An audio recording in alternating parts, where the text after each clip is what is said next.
Did you know Zephaniah predicted Jerusalem's total destruction decades before it happened, even declaring God would personally search the city with lamps to find the wicked? This chilling prophecy came true when Babylon invaded. Hey there! If these Bible stories are helping you grow in God's Word, please like, comment, and share.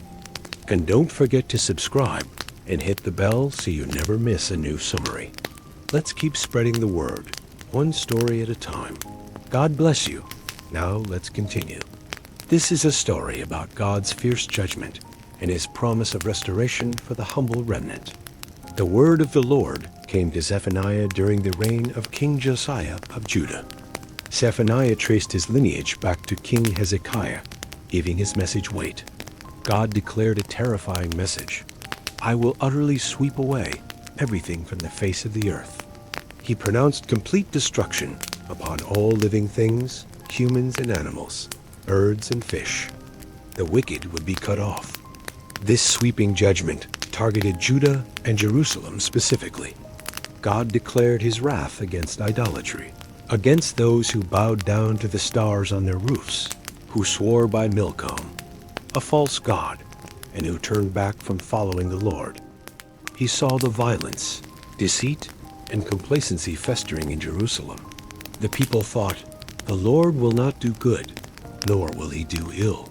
They were indifferent to God's power and justice. Therefore, the great and terrible day of the Lord was near. It would be a day of wrath, distress, anguish, ruin, darkness, gloom, clouds, and thick darkness. Trumpets would sound, and warriors would cry out against the fortified cities and lofty battlements. People's wealth would be plundered, their houses destroyed. They would walk like the blind because they sinned against the Lord. Their blood would be poured out like dust, their flesh like dung. Neither silver nor gold could save them on that day. The whole earth would be consumed by the fire of God's jealousy.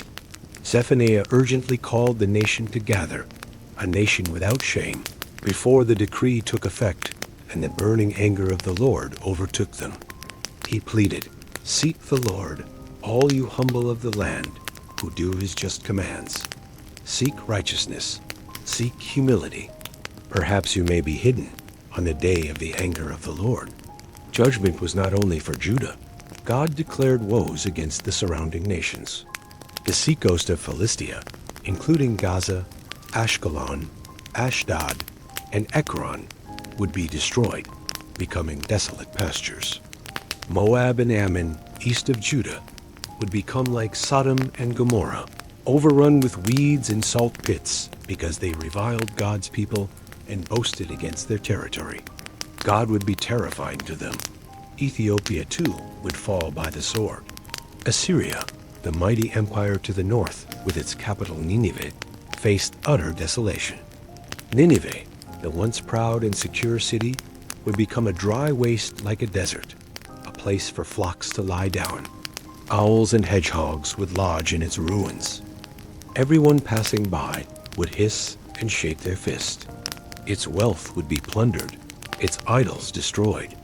This was the fate of the rejoicing city that dwelt securely, saying in its heart, I am, and there is no one else.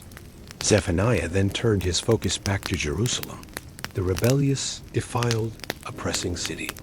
It listened to no voice, accepted no correction.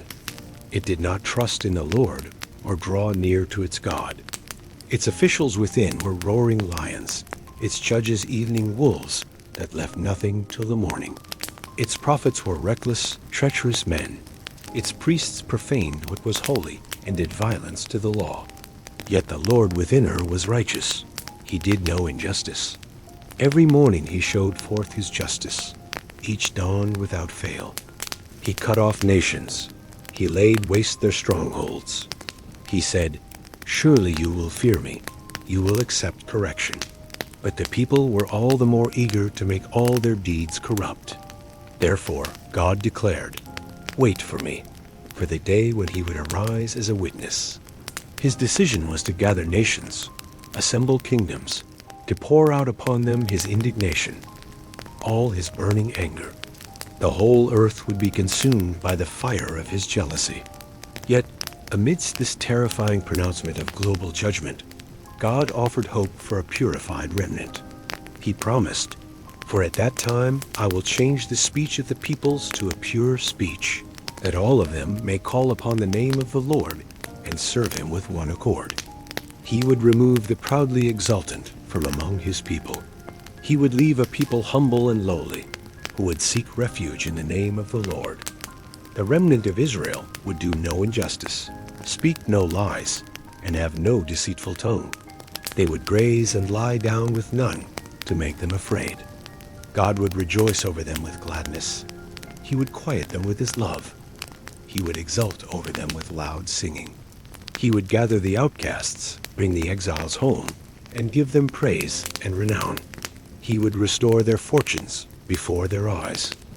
The prophecy of Zephaniah stands as a stark reminder that God's holiness demands justice for sin and rebellion. His judgment, depicted vividly as the terrifying day of the Lord, is real and inescapable for the proud, the idolatrous, and the complacent. Yet, woven through the warnings is the consistent thread of God's mercy.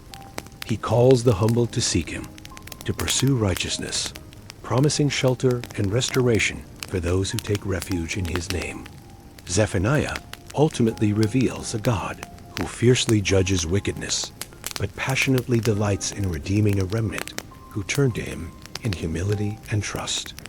His final song is one of joyous restoration over his purified people, assuring us that judgment is never God's final word for those who seek his face. Thank you for watching. If you enjoyed this summary, please share it with your loved one.